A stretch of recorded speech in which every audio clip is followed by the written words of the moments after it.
All right. If you don't mind, we'll take a coach. We'll take a couple of comments from you, and then we'll have questions.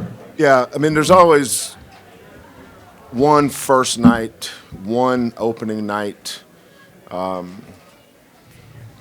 as I was walking down the corridor coming from the Guy V. Lewis today, I just had a lot of emotional thoughts, especially about April of 2014 when we first got here and what this place looked like. There's so many things that had to be done, but it starts with people making a commitment. Two things fell our way. One, we have a president that's very pro athletics. That doesn't always happen. We have a president that supports athletics. She's very visible on this campus. Our kids know who she is. Then the second thing is Uncle Tillman. And you have a guy like Tillman Fertitta who loves your university. I got here in April. That September, Spencer Armour, who is one of our board of regents, said you need to meet you need to meet Tillman Fertitta. So he set up a lunch date for us downtown at one of Tillman's restaurants. So he said, Coach, what's your vision? And I told him what my vision was. I said, I think we can win, Tillman, but you've got to help us. We have to have a place where when a kid gets off that plane and we go to the airport to pick him up and we bring him on this campus, we've got to shock him. You think about this state. We're recruiting against Texas A&M, Texas Tech, Baylor, Oklahoma State. I know what those schools have. I was in the league with those schools. We didn't have that, but now we do. And thanks to our president, thanks to Tillman, and thanks to so many other people that helped along the way. I thought about that, and I thought about those 5 kids that I inherited that decided to stay. Now, there's a lot of kids that made a decision to leave, and that's fine too. The kids have to make their own decisions. But Mikael McLean, L.J. Rose, J-Rod Stiggers, LaRon Barnes, Chicken Knowles. When I had my first team meeting, that's all that showed up. That was it. That was in April. And on April 21st, that's all we still had. There were some other kids that they said may stay, and I said, hey, look, these are my guys. My staff and I didn't worry about winning necessarily. We just went out and found a bunch of kids that would listen and do what we asked them to do. And I thought the winning would come once we established our culture. And that's what it did. Each year we've gotten better and better because our recruiting has gotten better. But now that we have the Guy V. Lewis Center and the Fertitta Center, we can play big-time basketball. We've been close. We were a basket away from winning the conference championship last year. Since Cincinnati's big kid doesn't throw in that 3 off that loose ball, we may have won it last year. Came within a free throw and/or a basket of going to the Sweet 16. So we're knocking on the door. But these facilities are going to help us. But it's not just the facility, it's the people behind the facilities as well. People have to care, man. I don't want people just to give us money and then just fade off into the sunset. Ask questions, get to know our kids, get to understand what our program's all about. Houston's a special place. I'm really proud of all the coaches and administrators. Chris Pesman's new, but he's doing a great job. He's a coach's administrator. We don't have any prima donnas or none of that stuff, entitlement cats around here. We got cats that'll roll their sleeve up and go to work. And I think that's what our basketball program is about, and that's what we embody. Questions, please. Kelvin, when you go out there and the game gets going and you hear the crowd and you see the stands full, is this, I don't say what you envision, but is this the home court advantage that you can have? Yeah, but you know what, Joseph, our kids are used to playing in front of those crowds. It's just in other people's gyms. We have to adjust to play them in front of in our gym. That's what it's like at Connecticut, LSU, Cincinnati. We just played in front of 14,000 last week at BYU. Everybody has, not everybody, a lot of teams have what we have now. but puts a little jolt in your step. You know, they were coming back on us, and you know, our kids forgot what color jersey they were wearing a couple times. Armani's, I don't know what he's doing those free throws. He couldn't believe he missed them. He said, God, how did I miss that? And I agreed with him. How did you miss them? How'd you come back on us? How'd they come back on you? Were you not at the game? You know, we turn it over and miss free throws. That's a pretty good formula for teams to come back on you. Let's not overcomplicate a simple game now. But I could feel it, and it's going to get better. It's going to get better, too. You know, if somebody had told me that Dejan Giroux and Fabian White, you wouldn't have them basically your first 6 games and you'd be 6-0, I probably wouldn't have believed you. But I like this group. I think our fans are going to really, really like this group because we have a bunch of tough kids. We know how to play. We know how to defend and rebound. I think when we improve our depth, you know, Corey and Galen got tired. We need another guard. You know, when Dejan gets back, that gives us another guard. You know, Nate, you saw what Nate's capable of doing. You know, he's freshman. And he can play.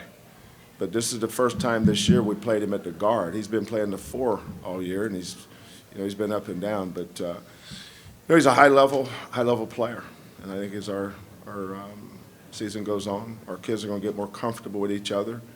We're still integrating some kids in, Fabian especially. I didn't know I was going to play Fabian really until this morning. You know, then Dejan will be back this week sometime. If you have a question, hang on. Sorry. If you have a question, raise your hand. Let me get a microphone to you, please, so we can hear Mr. Solomon. Armani, can you describe the feeling of playing here for the first time in the crowd, and specifically when you hit those first threes early in the game and how loud it was then? It's an amazing feeling, you know, being able to come out and compete in front of, you know, our great fans. You know, we you know, seeing a crowd like that, it really gets you enthused and it really gets you, you know, motivated to go out there and just give your best. And just when I made the first couple of threes, my teammates were just telling me to shoot it. So when your teammates have confidence in you like that, it gives yourself tremendous confidence. So I just want to say thank you to my teammates and my coaches for having tremendous confidence in me. Anybody else, raise your hand. And about getting used to this new arena, we were talking to Galen Robinson the other day, and he was talking about how when he first practiced in here, it felt like being in an away stadium. So how has that been, you know, getting used to being here instead of at TSU? Yeah, when we first started practicing in here, you know, it didn't really have any detail to it. You know, it was just the floor and, you know, some seats. But, you know, once they started hanging up the banners on the walls and, you know, you see your conference opponents on the wall, it just gives it more of a you know, a home feeling, because then you just see all the details and you see it all coming together. And now it's home, and we're happy to call it home. Kelvin, early on, it looked like you guys kind of asserted yourself, set the tone defensively, what y'all wanted to do, especially with Bobo. Exactly, kind of what was the plan? What did you see in those opening minutes that kind of helped you guys in terms of what they were going to be able to do and what they weren't going to be able to do? Well, you know, we scouted them against. They played Syracuse last week and they played Iowa the week before, and those teams have great length. So our strengths in different areas. So we felt like, you know, we couldn't play them one-on-one. We had to play them actually different the second half because when we got in foul trouble, we had to change our tactics. You know, in the first half when everything was fine, you know, our plan was really good. You know, we wanted to get to him quickly on the catch so he didn't have a chance to study the weak side. And then it became a matter of weak side rebounding, which our guards did a good job of.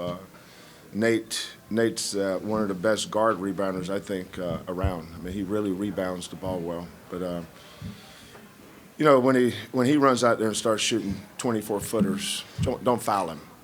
You know, but he is I think he's projected as a top 5 pick in the draft. You know, you're not going to stop those guys, but you know, we always come up with a plan where we're trying to beat his team. We're not trying to stop him. Nate, what are your thoughts on playing here in the crowd? The crowd was amazing. When I first in the recruiting process, coach, he told me about the vision and the plan about everything, and it was hard because I'm on the outside looking in. I see them on TV playing at TSU, all the Cincinnati games, Wichita State games, and everything. Seeing how the energy of the crowd is, and just playing in it. This is my first college season, so everything is my first. So I'm just trying to be adjusted to everything, and the crowd just made it just comfortable. I was out there comfortable, so the crowd is definitely an advantage out here. Anybody have anything else? Kind of talking about that crowd towards the end when they were kind of coming back. What was kind of going through your mind, and what was kind of the plan towards the end there? Well, when a team's coming back on you, most times it's because of your contribution. Let's not get this twisted.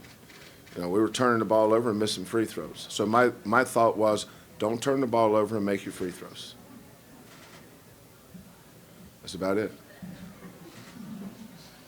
Anything else? Kelvin, with Fabian, 15 minutes, I know earlier in the week you had helped to get him in shorts. Apologize for that.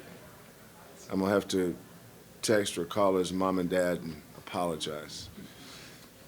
I actually told Fabian, I said, Fabian, now, if you can just maybe go 2 or 3 minutes each half. Yeah. Yeah. Well, the way Seth was playing, I wasn't sure he shouldn't have played 25 minutes. But, we play again. We play here again Tuesday. We're just going to have to be smart. I'm really anxious to see how he's going to be tomorrow. We practice tomorrow, but that'll be a day off for sure for Fabian. He'll get in the hydrotherapy pools, and John will get him on stem and just make sure he gets his rehab and treatment. And we'll see if he can go practice on Monday, but he probably won't do anything. I thought all our guys contributed. Our guys played hard. They didn't always play great, but they played hard. Oregon's long. Their length bothered our little guards. Corey and Galen are 6'1", 6'6'1". Last year we had Rob Gray, Galen and Corey, all 6'6'1", and the teams that bothered us a little bit were the teams with 6'5", 6'6" wings. So when they started trapping them, we have a hard time seeing, and that's where being able to stay behind the ball, for instance. Don't be in front of the ball because we can't see it. Just stay behind the ball so we can reverse pivot and throw it out. When we did that, we did okay. But I thought, I just thought fatigue played a factor for us at the end. But let's give Oregon some credit. Dana's always done a great job with his kids. I think this is a game that our team can learn from. I think this will help us down the road. We haven't really had we're up 20 in the last 5 minutes at BYU. The other games we're all up 25, whatever. RGV, that was a close game, really close. So, but we're happy to be where we're at, and looking forward to getting everybody back and blended and move forward.